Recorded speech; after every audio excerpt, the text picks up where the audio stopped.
Maaga pala kaming umalis ngayon, walang ligo-liko.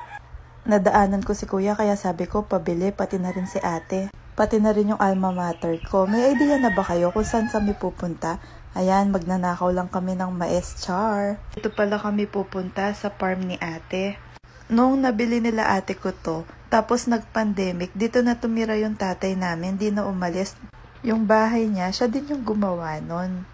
At naging libangan niya na rin yung pagtatanim. Mamaya pakita ko yung mga iba pang tanim niya. Ito yung pinakabonggang tanim niya. Ayan pala yung tatay ko, tapos si Jace din niya na ako pinapansin. Tapos sabi niya sa akin, picturean mo ako dito. O tara, kain na tayo. Nagtimpla na rin pala ako ng kape. Pakita ko sa inyo yung view ko habang kumakain. Comment kayo para sa part 2. Tapos ayan, abang nagbo-voice over ako, nakatulog si Jace. It's a prank. Di pa pala siya inaantok, kaya sabi ko tara labas muna tayo. Naglakad-lakad kami. Madami din pala silang mga alagang manok, kambing at iba pa. Pero pag may birthday, alam na. Nag-uumpisa na palang mamulaklak yung mga mangga. Ayan yung last year.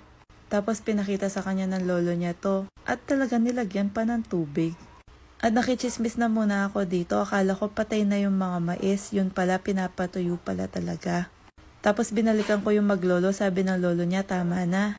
Kaya yan, diretso pinaliguan ko na siya dito sa bomba. Poso pala sa Tagalog. Tama ba ako?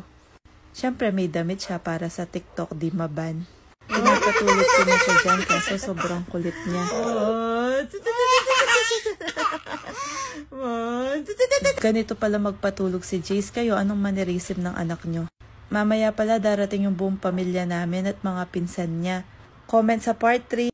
TikTokers din sila. Tapos ayan, nakita niya na yung pinsan niya. O, flex na natin yung ate ko. Ayan siya. Magluluto daw siya ng tinola para may makain na sabaw yung mga apo niya.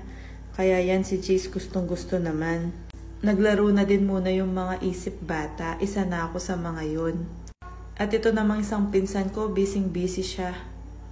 Ayan pala yung pamangking ko na sobrang daldal sa TikTok na gustong gusto nyo.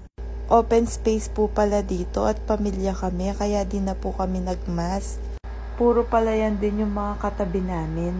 Si Jace yung nasa duyan, di niya na ako pinapansin kasi ang dami niyang kalaro.